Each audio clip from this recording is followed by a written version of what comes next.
you schedule fertilization on your turf grass? Do you apply it every 2 weeks? Do you apply it weekly? Do you use a granule? Do you use a foliar?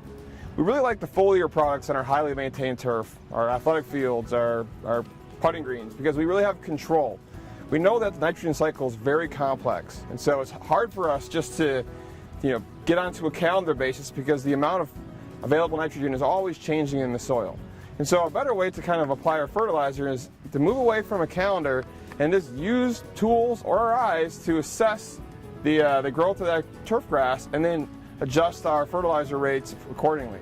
And so we're starting some research now looking at different remote sensing tools, cameras, and even how to use our eyes as a better and more effective way of applying fertilizer to that highly maintained turf grass. So I contend the first thing we need to do to figure out how to become more precise in applying our fertilizers is to take a page from the Precision Ag book, and that is to have calibration strips. In corn, they fertilize from 0 up to an amount that they know will produce maximum yield. Then they figure out how much do they actually need to get the yield that they want.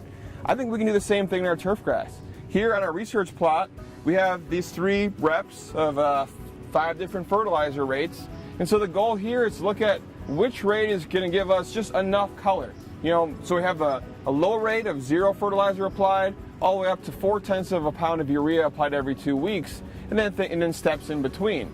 And then having these calibration steps, we can figure out, is 0.2 pounds appropriate for me this application? Is 0.1 pound? Well, maybe I need 0.3 pounds. And if we don't have a calibration strip hidden away on maybe a nursery green or a fairway, it's pretty hard to know. So how do we go about making those calibration plots on our golf course fairways, greens, or nursery green? Well, it's pretty simple. First thing we do is we have a little sprayer like this, which I would recommend building. It's pretty simple. You have your traditional golf nozzles on there. It's a little bit of tubing, and then you just plug it into a backpack sprayer like this, get it calibrated. It's great for this. It's also great for applying products, spot treatments in areas that are small and hard to get to with the big sprayer. And then to put the fertilizer down, we'll put down about 0.1 pound of urea equivalent into the tank, and then we'll skip a control, and then we'll do 1 pass, and then we'll go to the next one, do 2 passes, 3 passes, 4 passes, and then we can get a range in fertilizers. So now we have these plots, we need to make sense of what we're actually seeing. So the first thing we need to do is take a little bit of data so we can actually understand what's the rate we need. And so we can use expensive meters like this that can actually measure the chlorophyll in the plant. We can fly our drone over the top with special cameras to understand where it's greenest, where the grasses needs a little bit more fertilizer.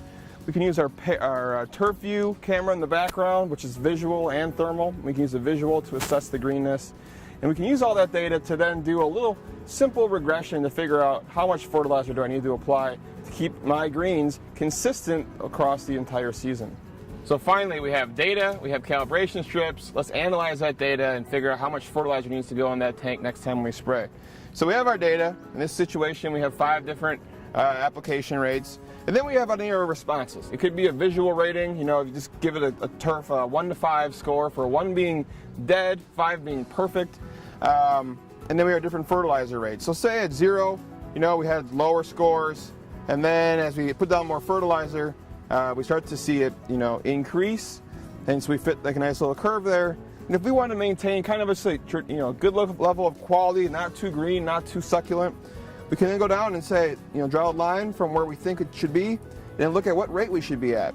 And then that's a way we can figure out how much fertilizer we need to put into that tank and be a little bit more analytical. So that way, when the soil releases fertilizer, I can use less and less and account for the soil's contribution. And when the soil fertilizer is low, then we can add a little bit more fertilizer in that spray tank to keep things even and green.